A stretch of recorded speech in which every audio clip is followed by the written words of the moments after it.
Azizlerim, bugün şu analık mehrim bilen bir kuvvetçe yiyip geldim. Hazır farzandlarimizga mektepten tamak yeydi dep ailede ko'ngil bilib olamayapmiz.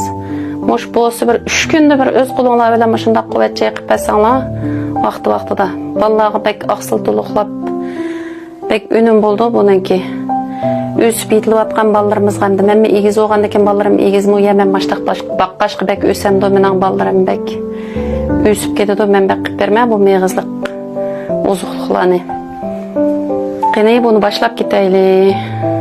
Ақсыл тұлықлайдыған озуқлық қыметі бәк yoqri шынлақ яқшы бір чай oldu bu. Ana izidağın maşinimizға меғізлерімізді сәліп алымыз. Үйрік меғізі, бадам меғізі, яуғоланы селіп, меғізімізді янчып izib olamiz. Meğizini iz boğuşlarımızı qaynab tayyor oldu. Ma salğan nemikin dep qamanlajım. Bu xormani izib tayyorlab olgandim. Xormani sep boluplam aqida meğizlarni saldık. Mana 3 minut atrofida qaynatib, üstüge qizil gülni o'tib salvatdim. Shunchalik chiroyli ham bek ichishlik mezlik bir choy oldu bu.